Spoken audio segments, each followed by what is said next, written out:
Who scam you? You lack adequate information. That's why you feel like you've been scammed. Someone reached out to me. Let's call him Mr. A. Mr. A reached out to me. He told me that, sir, I got a visa to study in a country close to the United States. The country was Trinidad and Tobago. So he got his visa, was excited and all that. Then he flew from his home country in Africa to Trinidad. But on the way, he had a stopover at JFK Kennedy Airport in the United States. During the process of the layover, they asked him for his transit visa. He didn't have a transit visa. And then he said that they scammed him. The only thing he was saying at the airport was, I was scammed. How were you scammed? You got a visa, right? But the mistake you didn't know is that you needed a transit visa when you are flying over US soil. That is not a scam. That is an error. You understand? And that is lack of adequate information. So stop shouting, they scam you. So that's the problem of most people. Let's say Mrs. B. Mrs. B was going to Canada and she had a layover in France. She had a transit visa. So decided that, okay, since she's transiting the country for like 8 hours, she should leave the airport and explore France for a bit. But she couldn't check out. She was like, but I have a transit visa. They told her that, yes, you have a transit visa, but transit visa is of two types.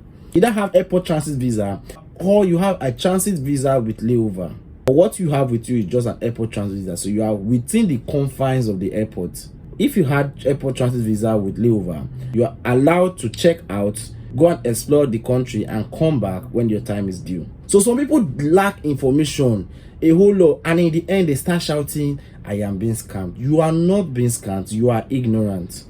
And ignorance is not even an excuse. In these two scenarios that I just laid out to you guys, these individuals, one got the right requirement but didn't really get the in-depth requirements right. The other didn't even get the requirements. What do you think happened to Mr. A? Once you can't transit United States, you have two options. Either you leave the airport and become a migrant in America, or you go back to your home country, then try to apply for a transit visa and come again if your visa is not expired. What I'm trying to say is that transit visa is a visa that allows you to transit through the airspace of another country as a stopover or a layover, or just to switch planes or have a short break in the airport. So now, for United States, if you are traveling through the airspace of the United States, you will need what they call a C1 visa. A C1 visa is gotten a month or 15 days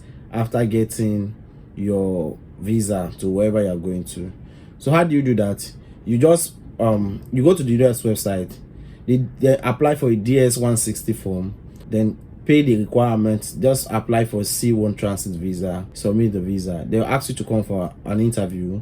Go for the interview, take your visa, you already acquired visa of the country you're going to, then submit it with the DS-160 form, then submit your passport. These are the requirements you need, and you will definitely get a C1 transit visa. You wouldn't have any issues. If you are going through Shanghai region, you should to apply for, either you are applying for an airport transit visa, you apply for an airport with stopover visa. Airport transit visa will not allow you to exit that airport. You have to remain in the airport. You are confined within the confines of the airport.